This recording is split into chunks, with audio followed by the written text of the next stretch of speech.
உலகலாம் உணர்ந்தோருக்கு அறியவன் நிலவுலாவிய நீர்மலி வணியன் அழகில் சோதிய நம்பலத்தாடுவான் மலர் சிலம்படி வாழ்த்தி வணங்குவான் ஏறுமையில் ஏறி விளையாட முகமொன்று ஈசருடன் ஞானமொழி பேசும் முகமொன்று கூறுமடியார்கள் வினை தீர்த்த முகமொன்று குன்றுருவ வேல் வாங்கி நின்ற முகமொன்று மாறுபடு சூரரை வதைத்த முகமொன்று வள்ளியை மனம் புணர வந்த முகமொன்று ஆறுமுகமான பொருள் நீ அருளல் வேண்டும் ஆதி அருணாசிரம வந்த பெருமாளே அரகர நம பார்வதி பதையே அரகர மகாதேவா தென்னாடுடைய சிவனே போற்றி எந்நாட்டவர்க்கும் இறைவா போற்றி ஏகம்பத்துரை எந்தாய் போற்றி பாகம் பெண்ணுருவானாய் போற்றி அண்ணாமலையும் அண்ணா போற்றி கண்ணா அரமுதக் கடலே போற்றி காவாய் கனகத்திரளே போற்றி கைலை மலையானே போற்றி போற்றி வெற்றிவேல் முருகனுக்கு அரோகர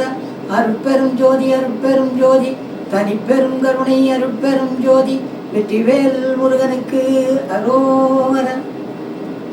அன்பார்ந்த ஆன்மநேய அருளாளர்களே, தர்ஷன் தொலைக்காட்சியின் ரசிக பெருமக்களே, உங்கள் அனைவருக்கும் பொங்கல் புத்தாண்டு வாழ்த்துக்கள். எல்லோரும் எல்லாம் பெற்று இன்பமுற்று வாழ வாழ்த்துகின்றோம். இன்று உழவர் மகிமை பற்றி சிந்திக்க இருக்கின்றோம். உழவர்கள் இல்லை என்றால் இந்த உலகத்தில் ஒன்றுமே இல்லை.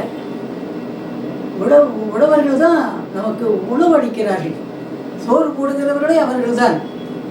அந்த சோறு இல்லைன்னா நம்ம கதி என்ன அவங்க நினச்சி பாருங்க. ஆகையினாலே உழவர்கள் தான் இந்த நாட்டினுடைய முதுகெலும்பு. உழவர்கள் இல்லை என்றால் மானம் குலம் கல்வி வன்மை அறிவுடைமை தானம் தவம் முயற்சி தாளாண்மை தேனின் கசிவந்த சொல்லியர் மேல் காமுறுதல் பத்தும் பசி வந்திட பறந்து போம்.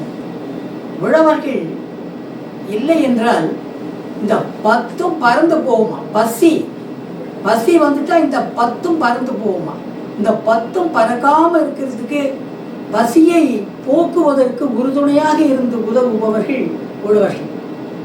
அந்த உழவர் பெருமக்களை இந்த நல்ல நாளில் நினைவு கூர்ந்து அவர்கள் அனைவருக்கும் மீண்டும் மீண்டும் வணக்கத்தை தெரிவித்துக் கொள்கிறோம். இன்றைய உழவர் மகிமை என்று சொன்னாலே அவர்களுக்கு நன்றி கூறும் விழாவாகத்தான் இன்றைய நாள் இருக்கிறது. அந்த உழவர்களுக்கு உறுதுணையாக இருப்பது மாடுகள். மாடுகள் என்றாலே செல்வங்கள் என்று பொருள். கேடில் விழிச்செல்வம் கல்வி ஒருவர்க்கு மாடு அல்ல மற்ற எவை என்று வள்ளுவன் பேசுவார். மாடு என்று சொன்னாலே செல்வம். அந்த காலத்திலே எல்லாம் மாடுகள் யார் அதிகமாக வைத்திருக்கிறார்களோ அவங்க தான் பெரும் பணக்காரர்கள். அந்த மாடுகளை வைத்துத்தான் கணக்கிட்டார்கள். ஏழை பணக்காரன் என்பதையெல்லாம் மாடுகளை வைத்துத்தான். நிறைய மாடுகள் இருந்தால் அவன் தான் அவன் தான் கோட்டீஸ்வரன். இன்றைக்கு அந்த இதெல்லாம் இல்லை. மாடுகளெல்லாம் கிராமப்புறங்களிலே இன்றும் ஒரு சில இடங்களிலே பார்க்கலாம். அந்த மாடுகளை நாம் கோமாதா என்று வணங்குகின்றோம். உழவர்களுக்கு உறுதுணையாக இருந்து எல்லா வகையிலேயும் உதவி புரிவது மாடுகள்.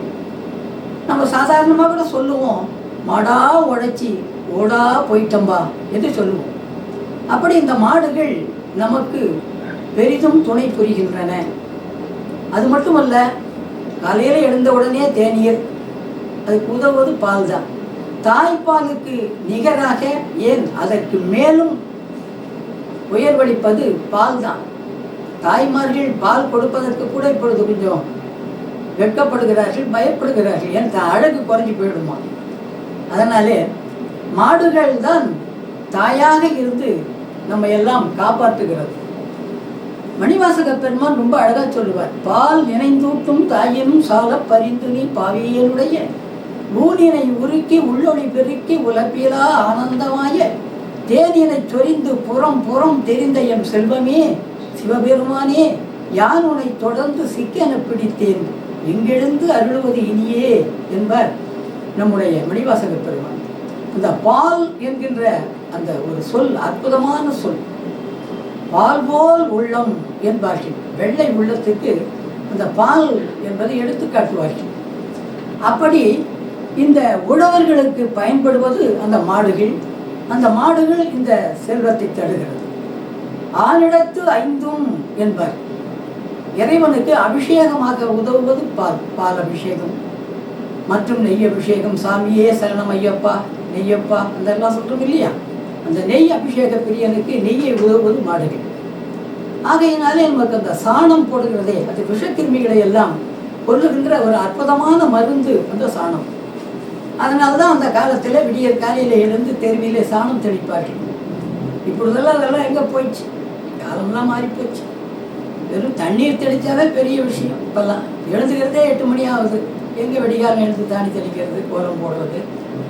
அந்த சாணம் தெளித்தல், கோலம் போடுவது என்பதெல்லாம் நம்முடைய விஷ கிருமிகள் உள்ளே வராமல் தடுத்து நோய் நொடியின்றி நம்மை காப்பாற்றுவதற்கு உதவும்.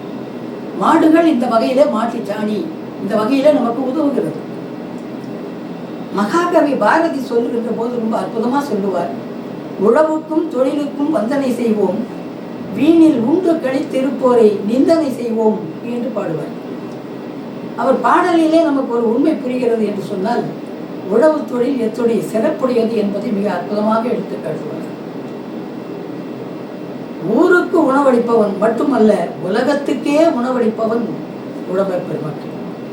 அதனாலதான் வள்ளுவ பெருந்தகை சொல்லும் போது சொல்லுவார், உழுதுண்டு வாழ்வாரே வாழ்வார், மற்றையெல்லாம் தொழுது உண்டு பின் செல்பவர். அந்த உழவர்களுக்கு பின்னாலே தான் நாம் எல்லாம் போய்கொண்டிருக்கிறோம் என்று சொல்வார்கள். ஆகையினாலே இந்த உழவு என்பது அற்புதமான ஒரு சொல், தமிழ் சொல். உழவு, உழு தொழில், உழுகிறது பூமியை அந்த கரப்பை கொண்டு உழுகிறதுனாலே, அதை உழுவதனாலே, இரண்டாக பிளப்பதனால அந்த மண்ணை உழுபவர்கள் உழுதல் என்று அழகாக சொன்னார். உழவர்கள் உழத்தி.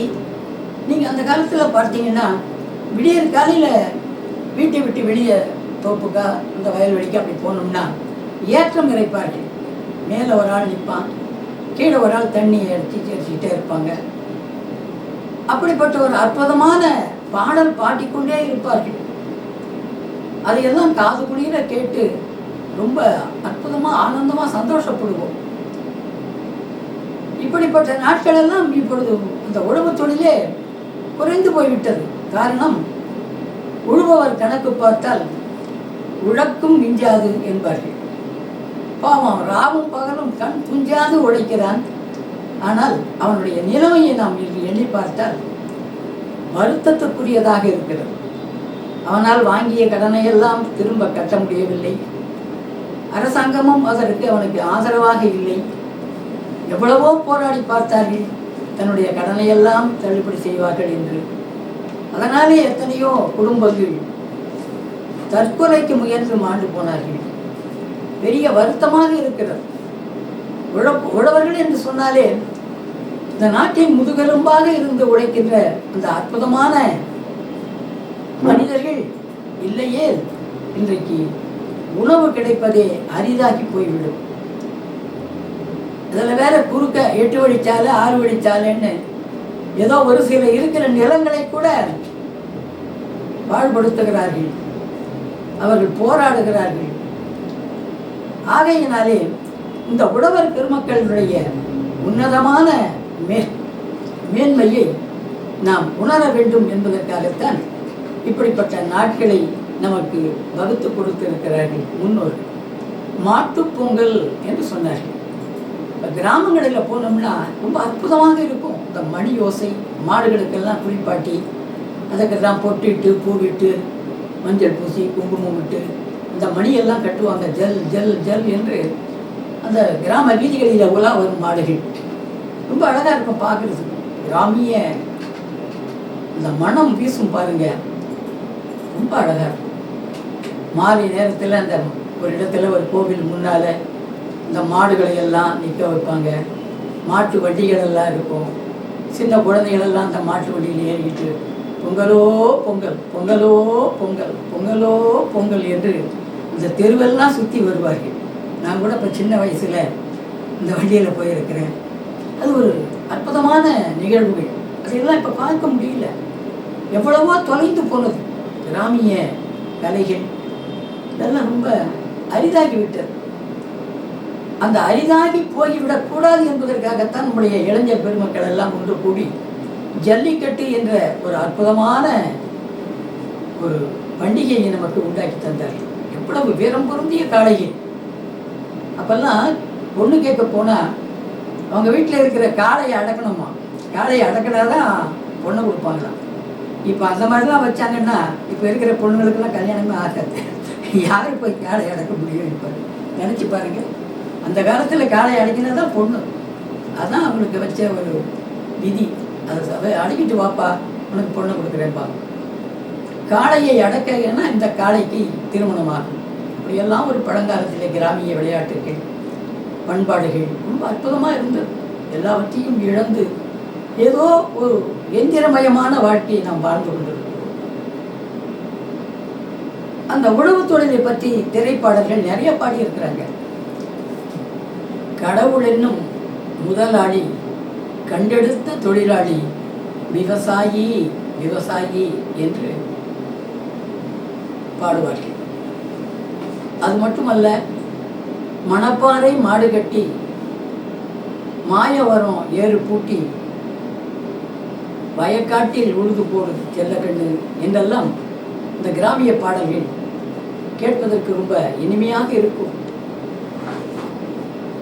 அப்படிப்பட்ட அந்த உழவு தொழிலை நம்பி வாழுகின்ற மக்கள் அவர்களை வணங்கி போற்றுவது நமக்கு உரிய செயலாகும். ஆடிப்பட்டம் தேடி விதை என்பார்கள். அந்த ஆடி மாதத்திலே விதையை பூமியில் ஊன்றிவிட்டால், வயல்வெளியிலே பயிர் செய்துவிட்டால் அது தை மாதத்திலே அறுவடையாகும். அந்த அறுவடை நெல்லை கொண்டு வந்து, புது நெல்லை கொண்டு வந்து புத்தரிசியாக்கி புது பானை வாங்கி அதிலே அந்த பால், நெய் இதையெல்லாம் போட்டு புத்தரிசியை போட்டு பொங்கல் வைப்பார்கள், சூரியனுக்கு படைப்பார்கள். பெரும்பொங்கல் என்பது அதனைத்தான் காட்டும். சூரியன் இல்லை என்றால் உலகில் எந்த தொழிலும் நிகழாது. ஆகையினாலே சூரிய பகவான் உழவு தொழிலுக்கு உறுதுணையாக இருந்து பெரிதும் உதவுகின்றார். ஆகையினாலே தான் அவனை சூரிய நாராயணன் என்று கூட வணங்குவார்கள்.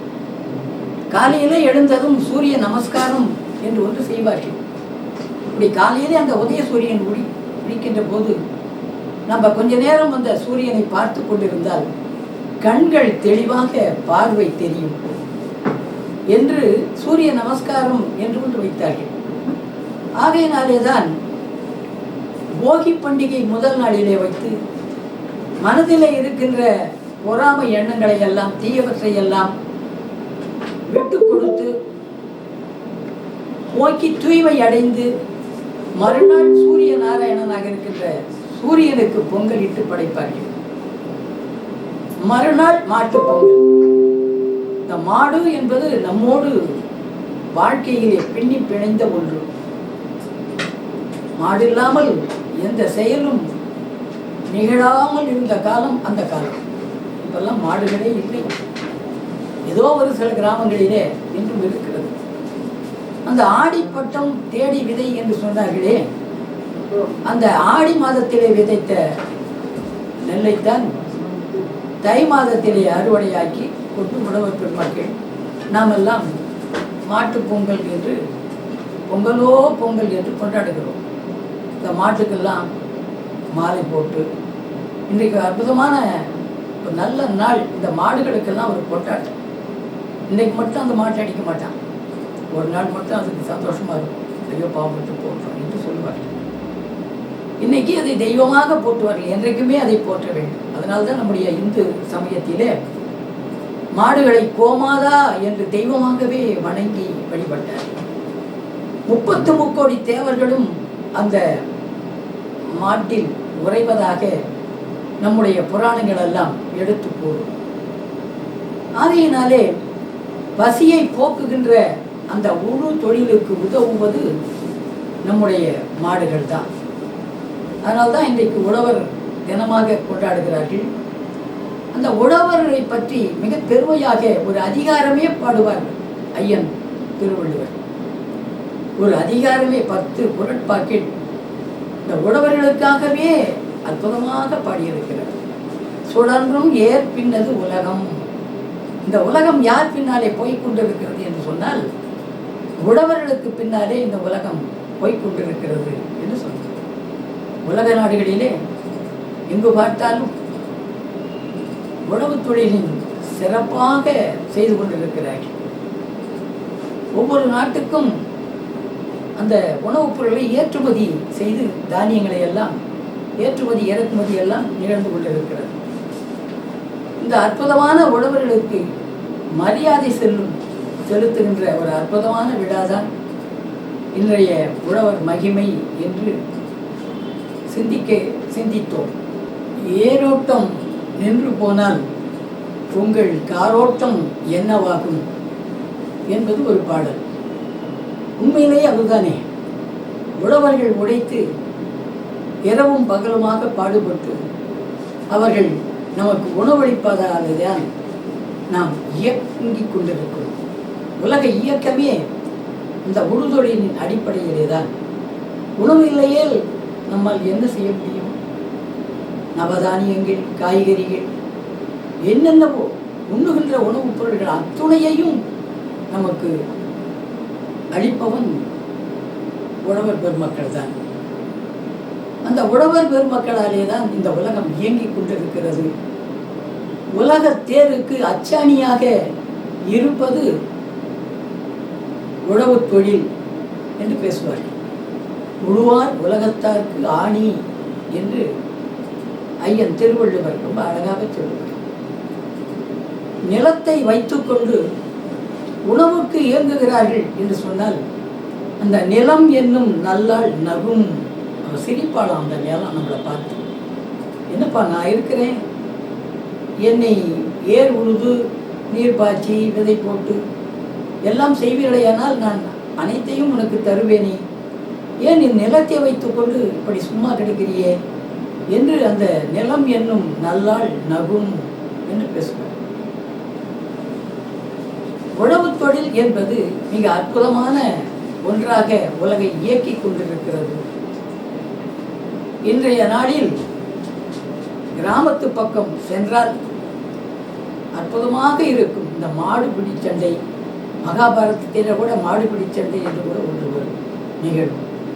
அப்படி எல்லா புராணங்களும் இந்த மாட்டினுடைய உயர்வையும் உழவர்களுடைய பெருமையையும் மிக அற்புதமாக உலக இலக்கியங்கள் பேசுகிறது. நெல்லுக்கு இறைத்த நீர் வாய்க்கால் வழியோடி புல்லுக்கும் ஆங்கே பொசியுமாம் என்று அவ்வை பிராட்டி மிக அற்புதமாக சொல்லுவாள். அந்த நெல்லுக்கு இறைத்த நீர், அப்பொழுதெல்லாம் விடியற் காலையிலே எழுந்து சென்று அந்த நெல்லுக்கெல்லாம் வயல் வெளிகளுக்கெல்லாம் நீர் பாய்ச்சுவார்கள். ஏற்றம், கபிலை இதெல்லாம் சொல்லுவாங்க. இப்போ எல்லாம் மாறி போச்சு. ஏரெல்லாம் போச்சு, மாடுகள்லாம் போச்சு, எல்லாம் எந்திரமயம், டிராக்டர். நெல் அறுப்பதற்கு கூட ஆள் இல்லை, கிடைக்க மாட்டேங்கிறான். கூலிக்கு ஆள் இல்லை. எல்லோரும் அந்த வயல் விட்டு விட்டு வேறு வேலைக்கு சென்று விட்டார்கள். எல்லா வயல்களையும் பிளாட் போட்டு விட்டு விட்டாங்க. இன்னும் கொஞ்சம் இருந்து கொண்டிருக்கிறது. அதை விடமாட்டோம் அந்த தொழிலை என்று போராடி கொண்டிருக்கிறார்கள் உழவர் பெருமக்கள். இந்த 6 வழிச்சாலை 8 வழிச்சாலை எல்லாம் அவர்களை வருத்தப்படைய செய்து கொண்டிருக்கிறார்கள். அவர்கள் நிம்மதியாக வாழ முடியவில்லை. அவர்கள் செய்கின்ற அந்த தொழிலுக்கு ஏற்ற கூலி இல்லை. அப்படியே கஷ்டப்பட்டு அந்த நெல் மூட்டைகளை கொண்டு வந்தால் அதை வாங்குவார் இல்லை, அதற்கு உரிய விலை கொடுப்பார் இல்லை. ரொம்பவும் இன்றைய சூழ்நிலையில் உழவர்கள் பெரிதும் பாதிக்கப்பட்டிருக்கிறார்கள். ஊருக்கெல்லாம் உணவளிப்பவன், உலகத்துக்கே உணவளிப்பவன், அவனுடைய நிலை மாற வேண்டாமா? வெறும் உழவர் தினம் என்று மட்டும் சொல்லிவிட்டு விழா எடுத்துவிட்டு போய்விட்டால் போதுமா? அந்த உழவர்களுக்கான உதவிகரம் நீட்டி அவர்கள் சிறப்பாக செயல்படுவதற்கு நம்மால் முடிந்த உதவிகளை எல்லாம் செய்ய வேண்டும்.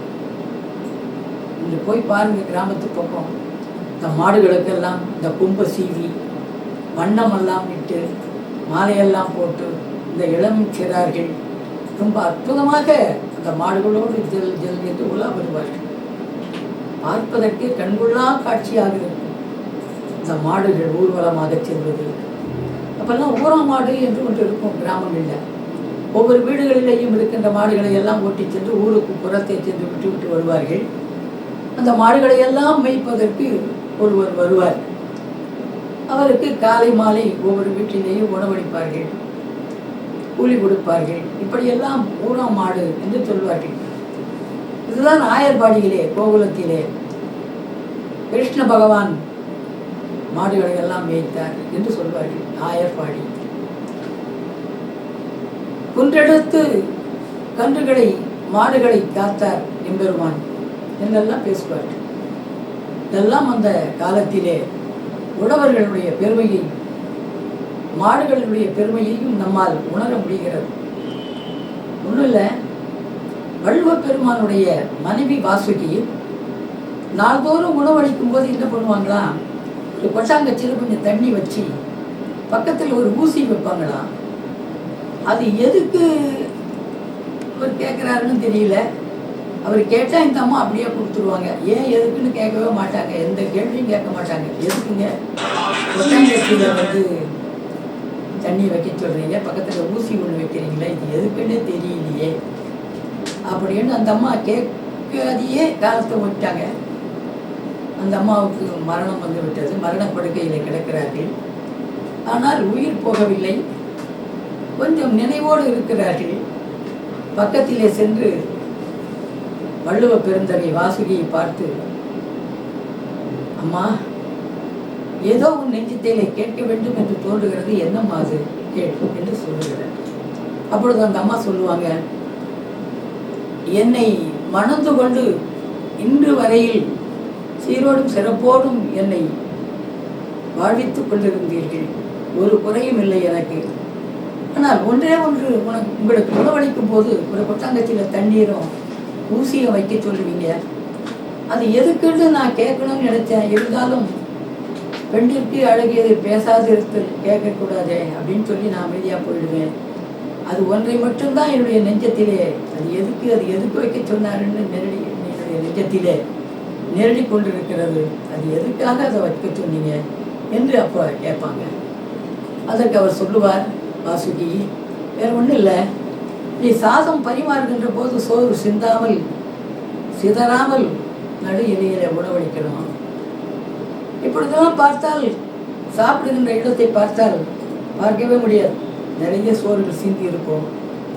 ஆனால் நீ எனக்கு ஒரு நாளும் அந்த சோறு இலையை விட்டு கீழே சிந்தந்தில்லை. அப்படி ஒரு சோறு 2 சோறு சிந்தி விட்டால் சோற்று பருக்கை அதை அந்த ஊசியாலே மெல்ல குத்தி எடுத்து தண்ணீரில் அலசி என்னோட உணவில் போட்டுக்கொண்டு சாப்பிடணும். அதுதான் அதனுடைய தத்துவம். அதுக்காக தான் நான் வைக்க சொன்னேன். ஆனால் நீ ஒரு நாளும் உணவை சிந்தவில்லை, மிக அற்புதமாக உணவை பரிமாறினாய் என்று அந்த சந்தேகத்தை போக்கினாராம். நம்முடைய சங்க காலத்திலே வாழ்ந்த தமிழ் சான்றோர்கள் இந்த பூமியையே 5 வகை நிலங்களாக பிரித்தார்கள்.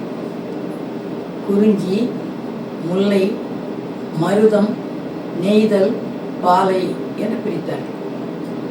குறிஞ்சி நிலம் என்பது மலையும் மலை சார்ந்த இடமும் குறிஞ்சி, காடும் காடு சார்ந்த இடமும் முல்லை, வயலும் வயல் சார்ந்த இடமும் மருதம், கடலும் கடல் சார்ந்த இடமும் நெய்தல், மணலும் மணல் சார்ந்த இடமும் பாலை என்று பிரித்தார்கள்.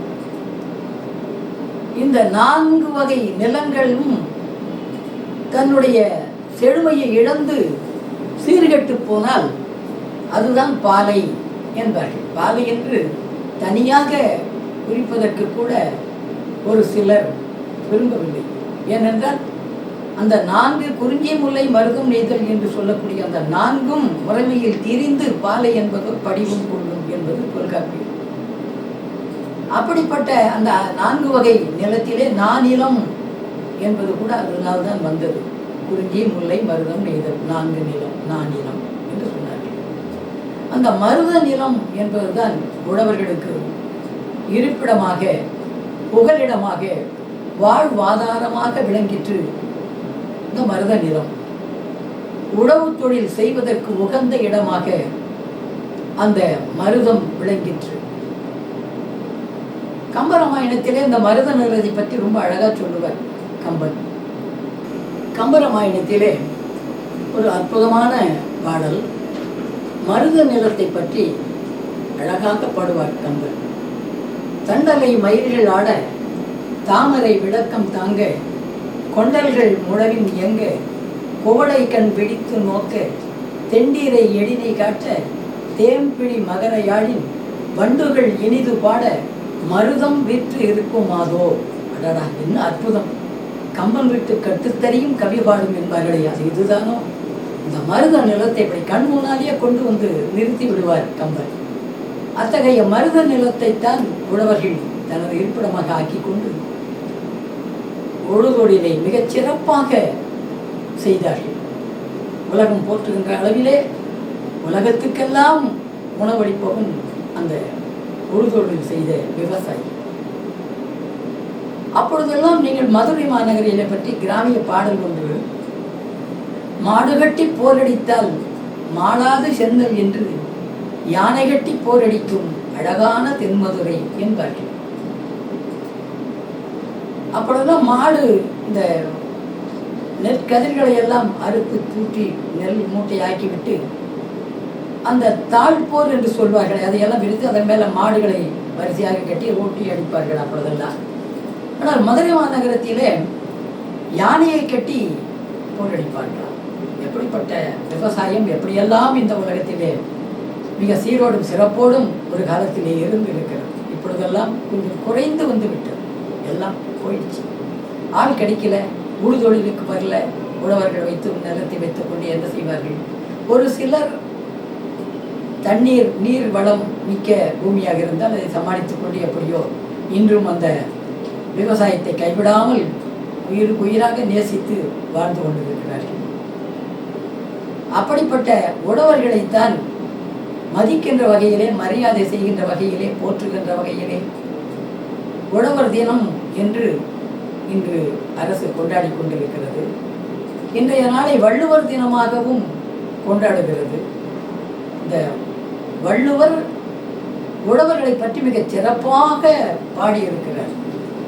அப்படிப்பட்ட உழவர்களை நாம் நினைந்து நினைந்து உணர்ந்து நெகிழ்ந்து நெகிழ்ந்து அன்பே நிறைந்து நிறைந்து ஊற்றெடும் கண்ணீர் அதனால் உடம்பு நனைந்து நனைந்து இந்த உழவர் பெருமக்களை போற்ற வேண்டும்.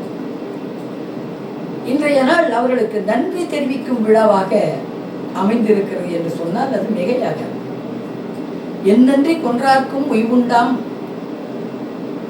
உயிரில்லை செய் நன்றி கொன்ற மகற்கு என்பார்கள். ஆகையினாலே நன்றி மறவாதவர்கள் தமிழர்கள். நன்றி மறவாது நமக்கு உணவளித்துக் கொண்டிருப்பவர்கள் உழவர் பெருமக்கள். தன்னுடைய கஷ்டத்தை கூட வெளிக்காட்ட முடியாமல் பெரும் பாரம் கூடிய வண்டிகளை எல்லாம் இழுத்து நம்மை வாழ்வித்துக் கொண்டிருப்பது மாடுகள். நிலத்திலே உழுகுவதற்கு இன்றும் உதவிகரமாக இருப்பது மாடுகள். இந்த மாடுகள் செய்கின்ற அந்த உதவிக்கும் உழவர்கள் செய்து நமக்கு உணவளிக்கின்ற அந்த அற்புதமான சேவைக்கும் நன்றி பாராட்டுகின்ற நாள்தான் இன்றைய உழவர் தினம். அத்தகைய அற்புதமான மனிதர்களை பற்றித்தான் உழவர் மகிமை என்ற பலவிலே என்று நாம் சிந்தித்தோம். ஆகையினாலேதான் மகாகவி பாரதம் போது ஆரம்பத்திலேயே பாரதியார் உழவுக்கும் தொழிலுக்கும் வந்தனை செய்வோம் என்று சொன்னார். ஆகையினாலேதான் அவர் சொன்னார், பசி என்று வந்துவிட்டால் பத்தும் பறக்கும். ஆகையினாலேதான் வயிற்றுக்கு சோறிடல் வேண்டும்.